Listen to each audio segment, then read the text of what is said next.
حضرت موسیٰ کا عہد، یہ ایک بڑی بات ہے نا؟ اس کا کیا مطلب ہے؟ میرے لفظوں میں ایک عہد،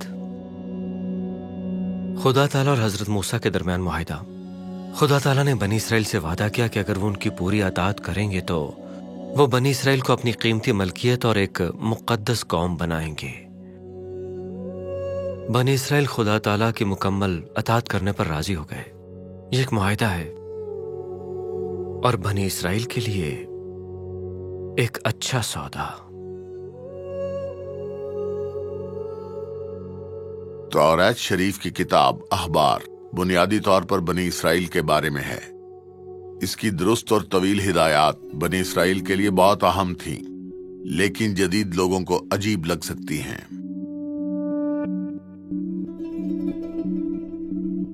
معاہدہ طے پانے کے کچھ ہی دیر بعد حضرت موسیٰ احکام عشرہ وصول کرنے کے لیے کوہ سینا پر تشریف لے گئے۔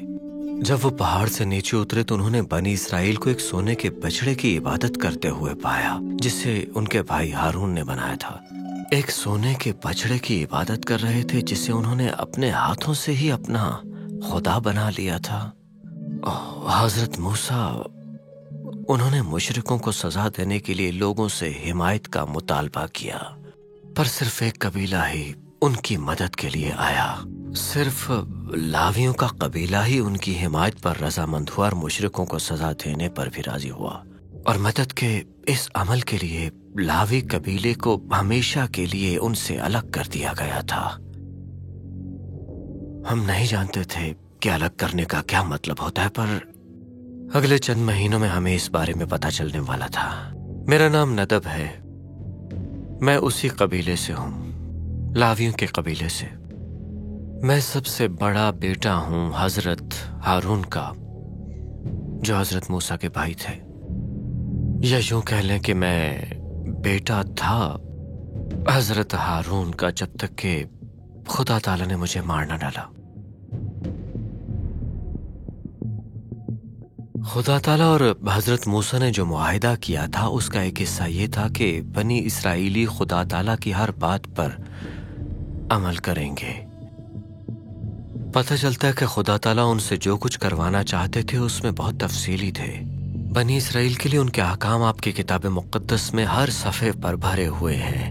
ہر تفصیل، جیسے کاہنوں کے فرائض، دعوتوں، قربانیوں، خیمہ اجتماع، ان کے کپڑے، یہاں تک کہ ان کی صحت، ہر چیز کے بارے میں ہر چیز انتہائی تفصیل سے ہے۔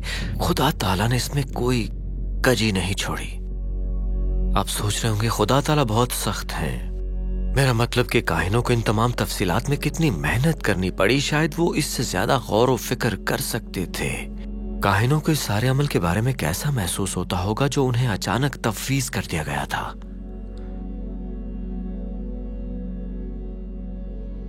میں نے بھی بالکل ایسا ہی محسوس کیا۔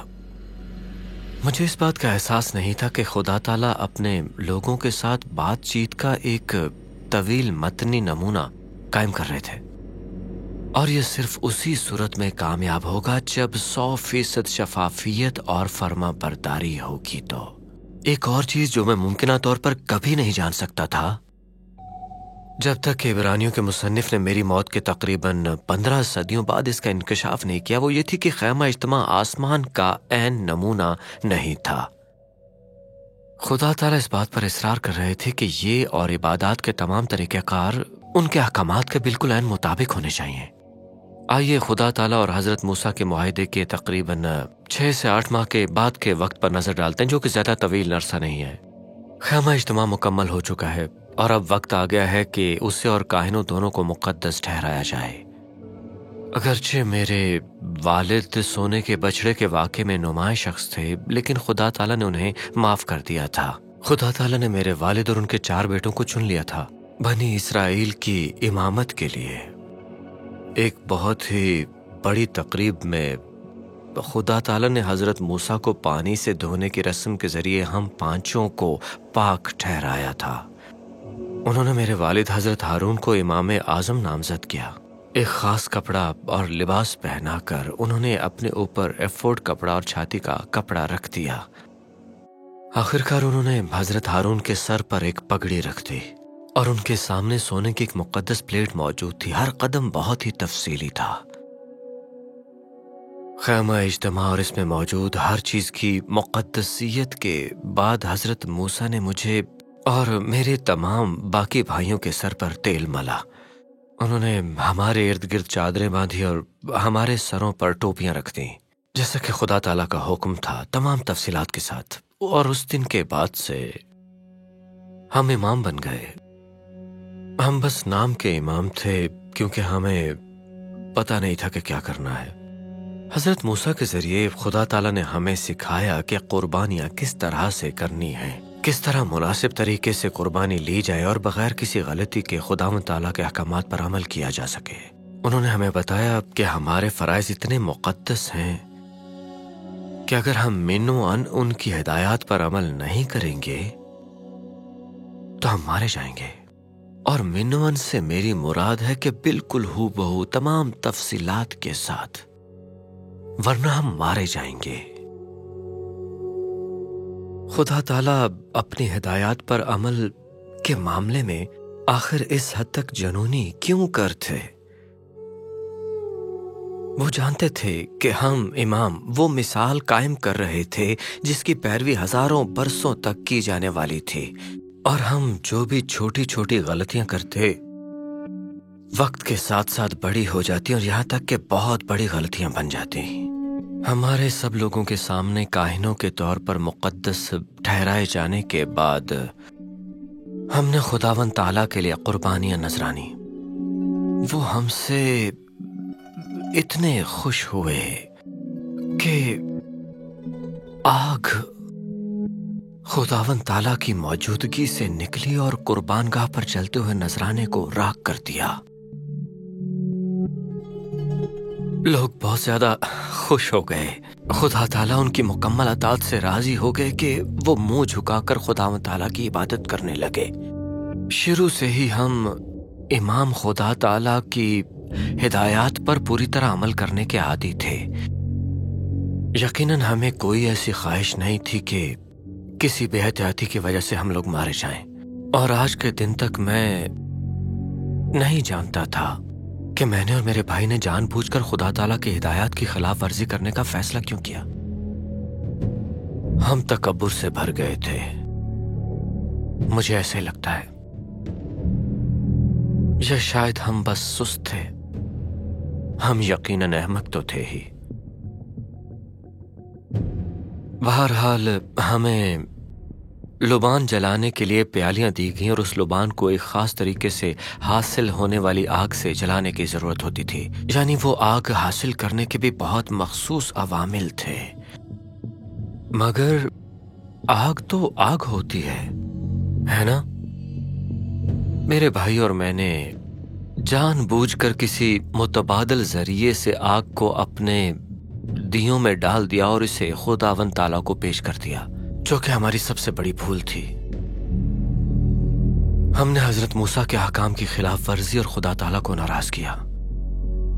خداوند تعالیٰ کی موجودگی سے آگ نکلی اور ہمیں جلا کر راکھ کر دیا. حضرت موسیٰ نے میرے والد اور میرے باقی 2 بھائیوں کو ہماری موت پر کھلے عام ماتم کرنے سے منع کر دیا، کیونکہ اس سے ایسا لگتا کہ شاید خدا تعالیٰ نے غلط کیا ہے، حالانکہ غلطی ہماری ہی تھی. چنانچہ میرے والد اور میرے بھائی خیمہ اجتماع کے داخلی دروازے پر ہی رہے اور خدا تعالیٰ کی عبادت کرتے رہے. میں رشک کرتا ہوں مسیحیوں پر. آپ کے عقیدے کے مطابق آپ کو عبرانیوں کی پیروی کی طرح حضرت موسیٰ کے دیے گئے متعدد قوانین پر عمل کرنے کی ضرورت نہیں. آپ کے پاس یہ نئی انجیل شریف ہے جو حضرت موسیٰ کے وسیلے سے عبرانیوں کو دیے گئے قوانین پر عمل نہ کرنے کی آپ کی توجیہ ثابت کرتی ہے. ستم ظریفی یہ ہے کہ اس کتاب کا نام بھی عبرانیوں ہی ہے. عبرانیوں کے مصنف کہتے ہیں کہ جناب مسیح ان لوگوں کو مکمل طور پر بچانے کے لائق ہیں جو ان کے ذریعے خدا تعالیٰ کے پاس آتے ہیں، کیونکہ وہ ان کے لیے شفاعت فرماتے ہیں. اس میں یہ بھی کہا گیا ہے کہ چونکہ جناب مسیح کامل امام اعظم ہیں، لہٰذا انہیں اپنے گناہوں اور لوگوں کے گناہوں کے لیے دن بدن قربانی دینے کی ضرورت نہیں ہے۔ اس کے بجائے انہوں نے اپنے گناہوں کے لیے ہمیشہ قربانی دے دی جب انہوں نے اپنے آپ کو ایک کامل قربانی کے طور پر پیش کیا۔ چونکہ حضرت موسیٰ کے قوانین براہ راست مسیحیوں پر لاگو نہیں ہوتے ہیں، تو بہت سے مسیحی احبار کی کتاب پڑھنے کی زحمت نہیں کرتے۔ کتاب مقدس کی یہ تیسری کتاب عبرانیوں اور ان کے اماموں کے لیے قربانی اور دیگر پیچیدہ قوانین کی تفصیلی ہدایات فراہم اور بیان کرتی ہے تاکہ سمجھ آ سکے۔ تاہم چونکہ انجیل شریف کے مصنفین احبار کا حوالہ دیتے ہیں تو اس کے بارے میں جاننا آپ کے لیے فائدہ مند ہی ہے کہ اس کے قوانین آپ پر کس طرح سے لاگو ہوتے ہیں اور آپ کے گھرانے پر۔ میری موت مثال کے طور پر ایک مثال ہے۔ خدا تعالیٰ عظمت پانے اور مناسب طریقے سے عبادت کرنے کے بارے میں بہت ہی زیادہ سنجیدہ ہیں، اور مناسب طور پر سے میرا مطلب اس طریقے سے جس طرح انہوں نے عبادت کے لیے مقرر کیا، نہ کہ اس طرح جس طرح سے آپ کو لگتا ہے کہ ان کی عبادت کی جائے۔ احبار، یہ سمجھنے کا ایک طویل سبق ہے کہ عبادت صرف خدا تعالیٰ کے بارے میں ہی ہے، اور وہ کیا چاہتے ہیں، نہ کہ آپ کیا چاہتے ہیں اور کس طرح سے چاہتے ہیں۔ یہ بات پرانے عہد نامے سے نئے عہد نامے میں تبدیل نہیں ہوئی ہے۔ یہ ایک یاد دہانی ہے ایک ایسے موضوع کی جو پیدائش سے مکاشفے تک چلتا ہے۔ خدا تعالیٰ لوگوں کے درمیان رہنا چاہتے ہیں۔ احبار میں لوگ مناسب قربانیوں، رسومات اور اعمال کے ذریعے ایسا کرنے کے قابل ہیں جو ان کے گناہوں کو چھپانے کی اجازت دیتے ہیں۔ احبار 5 ایسے ابواب کے ساتھ شروع ہوتی ہے جس میں خداوند تعالیٰ کو پیش کی جانے والی قربانیوں کی اقسام کے بارے میں بتایا جاتا ہے۔ اس سے سبق ملتا ہے کہ خداوند تعالیٰ کو بغیر خامی قربانی چاہیے، داغ کے بغیر، کیونکہ یہ اسی طرح سے بیان کیا گیا ہے۔ وہ اس قسم کے ہوں گے جو خدا تعالیٰ چاہتے ہیں، اس طرح سے قربانی دیں جیسے خدا تعالیٰ چاہتے ہیں۔ قربانیوں سے ایک اور سبق سیکھا جا سکتا ہے کہ لوگ دانستہ اور نادانستہ گناہ کر سکتے ہیں۔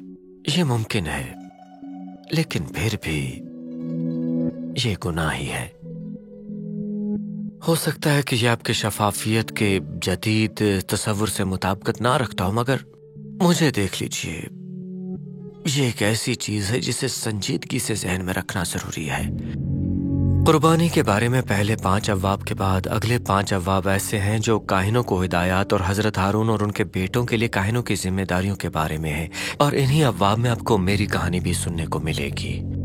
خدا تعالیٰ جانتے ہیں کہ کاہن کئی صدیوں تک مذہبی معاملات میں لوگوں کی رہنمائی کریں گے، اس لیے وہ ان کی ذمہ داریوں کے ہر پہلو کو بالکل واضح کرتے ہیں۔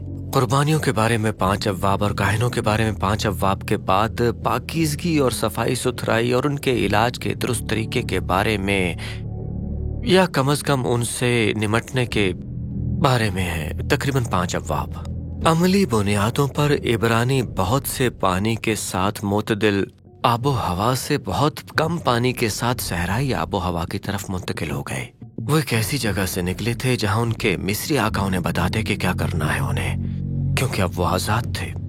وہ مستقل رہائش گاہوں سے منتقل ہو گئے ایک مستقل سفر کی طرف۔ وہ ایک ایسے موسم میں منتقل ہو گئے جہاں لوگوں کی ایک بڑی تعداد ایک دوسرے کے قریب اور جانوروں کے ریوڑوں کے قریب رہا کرتے تھے۔ ایسا لگتا ہے کہ کچھ قواعد و ضوابط خالصتاً صفائی ستھرائی اور صحت کی وجوہات کی وجہ سے، اور دوسرے قوانین میں خدا تعالیٰ کے سامنے صفائی ستھرائی کی رسمی بنیادیں ہیں۔ باب نمبر 16 کفارے کے دن اور اس کی انتہائی منظم اور تفصیلی قربانیوں کے بارے میں۔ سال میں ایک بار کاہن کو اپنے لیے سب سے مقدس مقام خیمہ اجتماع اور قربان گاہ اور لوگوں کے لیے تلافی کرنی ہوتی ہے۔ وہ اپنے گھر والوں کے گناہوں کا کفارہ ادا کرنے کے لیے ایک بیل کی قربانی دیتا ہے۔ لوگوں کے گناہوں کے کفارے کے لیے ایک برہ اور جلتی ہوئی قربانی کے طور پر 2 مینڈھوں کی قربانی۔ ایک اور برہ جسے قربانی کا بکرا کہا جاتا ہے، اسے بیابان میں لے جایا جاتا ہے اور چھوڑ دیا جاتا ہے۔ یہ سب بنی اسرائیل کے گناہوں اور بغاوت کے لیے اس طرح سے کیا جانا ہے۔ جب یہ سب کچھ درست طریقے سے کیا جاتا ہے تو آخری تفصیل تک اس سال بنی اسرائیل کے گناہوں کا احاطہ پوری طرح سے ہو جاتا ہے۔ تاہم فوری طور پر گناہوں کا پھر سے جمع ہونا شروع ہو جاتا ہے اور اگلے سال کفارے کے دن تک ان پر پردہ نہیں ڈالا جا سکتا۔ مندرجہ ذیل 10 ابواب ذاتی پاکیزگی کے مختلف پہلوؤں کے بارے میں ہیں۔ طویل اور درست تفصیل کے ساتھ خدا تعالیٰ بنی اسرائیل کو ہدایت دیتے ہیں کہ کس طرح ایک دوسرے کے ساتھ اور ان کے ساتھ امن سے رہنا ہے۔ دیگر چیزوں کے علاوہ اس طرز عمل کے یہ اصول ایک ایسی زندگی کا تعین کرتے ہیں جو ان لوگوں سے نمایاں طور پر مختلف ہے جن کے ساتھ وہ اب رہتے ہیں اور جن کو وہ وعدہ شدہ سرزمین سے بے دخل کریں گے۔ یہ ابواب خوراک، جنسی رویے، ہمسائیگی اور جرم کے معاملات کو تفصیل سے چھوتے ہیں۔ وہ قربانیوں، تہواروں اور توہین مذہب کے قوانین کے بارے بات کرتے ہیں۔ اس گروپ کے آخری باب میں خدا تعالیٰ کی اطاعت کے فوائد اور خدا تعالیٰ کی نافرمانی کی سزاؤں کی وضاحت کی گئی ہے۔ جب آپ ان ابواب کا مطالعہ کرتے ہیں، یہ آپ کو حیرت میں ڈال دیتا ہے کہ کوئی خدا کی نافرمانی کے بارے میں سوچ بھی کیسے سکتا ہے۔ یہ آپ کو یہ احساس بھی دلاتا ہے کہ گناہ یقیناً ایک بہت طاقتور پرکشش طاقت ہے۔ احبار کا آخری باب مسیحیوں کے لیے خاص ہونا چاہیے کیونکہ یہ ان کے لیے نجات کے تصور کو قائم کرتا ہے۔ نجات یہ خیال ہے کہ کوئی چیز جو خداوند تعالیٰ سے تعلق رکھتی ہے اسے مناسب قیمت اور اچھی سہولت کے ساتھ خریدا جا سکتا ہے۔ کتاب مقدس کا یہ تصور مسیحیت کا ترجمہ نہیں کرتا ہے، مگر نجات کا خیال ایسا ضرور کرتا ہے۔ انجیل شریف تعلیم دیتی ہے کہ جناب مسیح کی قربانی لوگوں کو روحانی موت سے نجات دلانے کے لیے کتنی قیمتی ہے۔ احبار سے آپ یہ اندازہ لگا سکتے ہیں کہ جناب مسیح کو ایک قابل قبول کامل قربانی بننے کے لیے بے گناہ ہونا پڑا تھا۔ احبار سے ہی آپ دیکھتے ہیں کہ ایک مقدس خدا تعالیٰ کے لیے صرف ایک کامل قربانی ہی قابل قبول کیوں ہے۔ اگرچہ مسیحی حضرت موسیٰ کے ان اصولوں کے پابند نہیں ہیں جو کہ احبار میں بیان کیے گئے ہیں، مگر احبار میں سیکھی جانے والی چیزوں سے آپ کو خدا تعالیٰ کے دل اور فطرت کو سمجھنے میں مدد ملے گی، اور یہ ایک اچھی چیز ہے کیونکہ میرے برعکس آپ کو یہ یقینی بنانا چاہیے کہ آپ خدا تعالیٰ کو ایک کامل اور خوشگوار قربانی پیش کریں۔ حضرت پولس فرماتے ہیں کہ اپنے آپ کو ایک زندہ قربانی کے طور پر پیش کرو، مقدس اور خدا تعالیٰ کو خوش کرنے کے لیے، اور جس طرح سے میں اسے دیکھتا ہوں یہ آپ کے معاہدے کا حصہ ہے اور آپ یقیناً چاہیں گے کہ یہ برقرار رہے۔